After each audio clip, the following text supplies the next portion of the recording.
You now checking in with GTMTV. I am GTM2J, and today we got my boy TODD UNO in the building. What's up, brother? What's going on? What's going on? What's going on? Family. What y'all doing today, man? What we doing today, brother?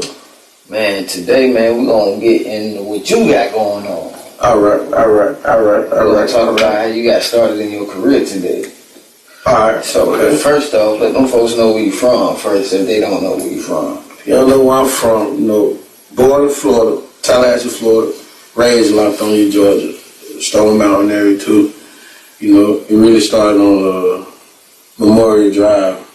Then it went to Hamburg Road. And from Hamburg Road, it went to the Lafayette area. Yeah.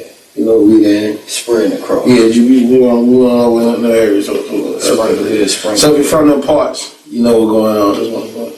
Definitely. So, man, we got you in your career, in the radio. Mm-hmm. What got you started in that? What got me started in radio? Alright. So before I ever did radio, thought about radio, I always fucked with videos. I used to have VH1 cameras when I was a kid. I would take cereal boxes, nigga, to make that shit look like a camera. Yeah. Like I needed to film something. Yeah. Until I figured out, oh shit, I could really film something with a VH1 camera. It was over with. But so I was at church. Back in the day, used to have the cameras at the church. So I was gripping the cables, trying to be the cameraman and shit. I started doing videos in the church. So back in the day, 107.9, they had Call for Christ on the radio. Okay. Meet Me, Boogie Bless, and Ebony Electric. Okay. Key players in hip hop, period. Yeah. But they decided they wanted to do a gospel show. So I called up there like, hey, yo, I'm trying to, trying to do some gospel videos. I'm a video director. Y'all got the gospel rappers. I only do the videos. I be doing videos at my church. Yeah, trying to make your way in. Hustling as a child, just natural. So dude picked up the phone like, oh, all right, cool, that's what's up. Maybe come here next Sunday. I'm like, all right, bet. But you got to talk to my dad first. He didn't know I was like 15. Yeah. You know what I'm saying? You got to get that consent. Yeah, so the crazy part about this is in divine purpose and order is, and you're going to hear this more and more in my story, but long story short though, man, James Breed love Boogie Bless.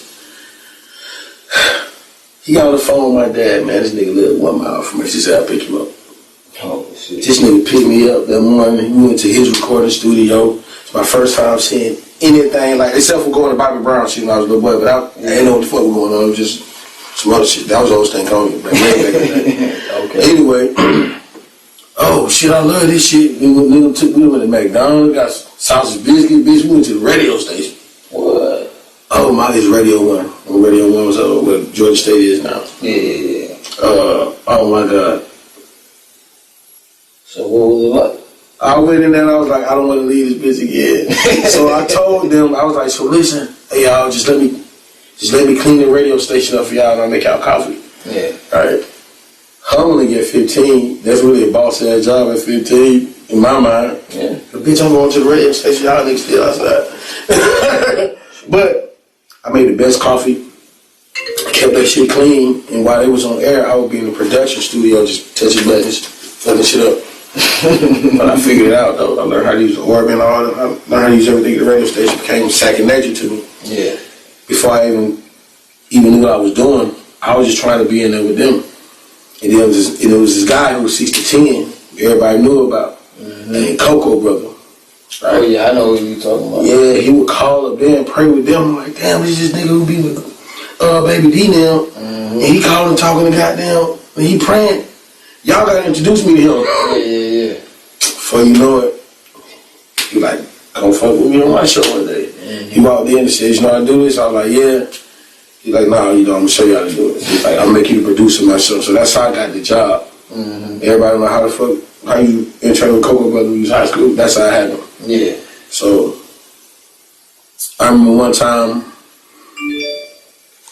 I like my first week, but I thought I knew how to use everything in the station. I didn't understand the tempo from the gospel shows. A bit different from 6 to 10 at night, prime time radio in Atlanta. Big difference. And I said I could run the board, you know what I'm saying, for the DJ. All you gotta do is just cut the pod up, cause he playing all the music. Yeah. So I'm thinking this shit finna be easy. Like, all right, cool. I gotta go downstairs, come back up. You got me? I'm like, hey, yeah, I got you. I crashed and burned that shit, man. Jerry called, roasted him. I got in trouble, so he fired me. Forgot it out. Damn. I'm devastated. Damn. He said leave. He said go home. So instantly on the spot. Lost my job that fast already. One day, well, 1 week.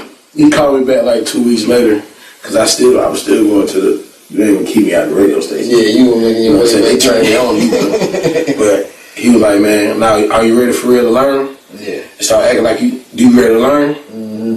So I came with it and I started really mastering the radio, because he was a radio guy. Him and Jerry Smoking B and Kathy Hughes, like these people was around because it was building Radio 1, so I was watching these people build a network and a company, but also produce shows in a room this big that the world heard. You know? So them gifts that just don't go away, that could just never take that shit away from me. These are the prerequisites to why I'm here now.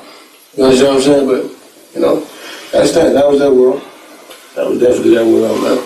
So, tell me about making. Oh, making. All right, cool. So, Coco Brother used to be in Macon.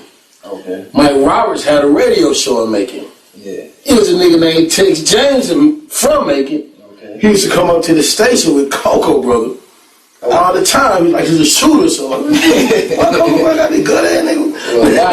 Yeah. But me and Tex James took a life, you know. I was like, right with my cousin, I'm my fuck with it, you know. Right. So we got real cool. Mike Roberts had a old radio legend, Mike Roberts from Atlanta, had a radio station in Macon called Foxy 107. Never forget that shit. I was going to open campus, I was year late. Spilled the beans, I was year late, fucking off, so I was at the camp. Yeah, I know about the camp. Everybody knows about the camp. But I was doing good. I was doing right in school. The show was doing good. We had Bone Crusher, T.I. 20, everything was just doing good. Yeah. It came a point when they was like, all right, cool. We got a budget for a 60-10 spot and make it. Mm-hmm. I was just producing. I had never did no on that shit. Yeah. So, goddamn it. Me and my mom went and talked to Mike Roberts. I couldn't believe I was at Mike Roberts' house. Went and talked to goddamn Mike Roberts, man, and he gave me that job, man. So fresh out of high school, man, I was 60-10 prime time radio. That shit was lit. That shit was so lit I got fired. Like a year and a half later. At least you got this. No, but listen, I ran him up to number 1. Yeah. But I kept getting into it with the police.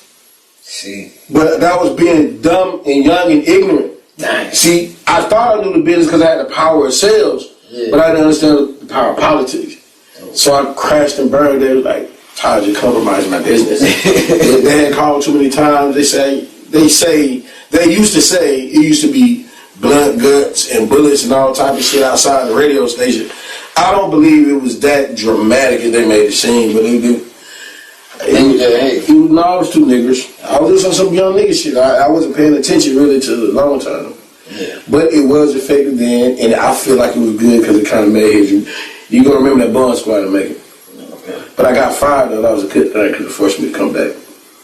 A few things happened before I got fired. Coach Gay had sat down that to get money over here. Mm-hmm. What we do with pimping? He was running that van, that old the van with the old Jeezy rap on it. It had the dope, Hard in the Southline CD. Yeah, I know. The white tee that came out.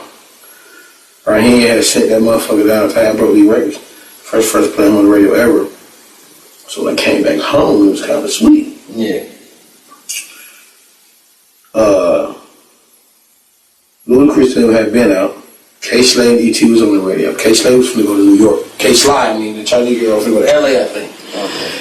So just E.T., my homeboy Jay Nix. I ain't getting the details of that sort of how we knew each other when we were both interned, but they brought the nigga from St. Louis, Jay Nix, up here. Mm-hmm. And E.T. was like, nah, Todd, I gotta produce the show if we do it. So, nigga, one day before we got on the air, Jerry had called us in and said, all right, y'all, it's the show. Y'all only got one shot, make it happen. Man, we cranked the Dirty Boys up. You know, and that was a successful run. I ended up leaving. What? Huh? Why'd you want to leave? I don't know. Once again, being young and too just aggressive. But I don't know. I think it's good that I left. I don't regret nothing that I did. Mm-hmm. But sometimes, like, damn, if I stayed, I know I would have cultivated things within the whole Radio 1 business.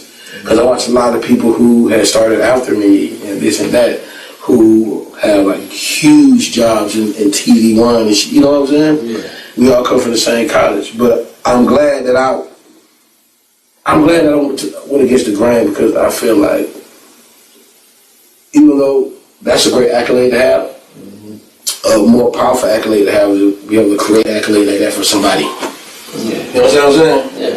So that's why I met with it. So I left, fuck around, sleep in the studios, learning music more and more and more and more, mastering my music and mastering skills in between. I was at Ashley headquarters, Bamboo. Let me just record like a motherfucker, engineer, make money now, do a couple of videos out that bitch. So basically, you got to work on your skills and just become a better you. Yeah, become better me. Yeah. This shit for life. GT.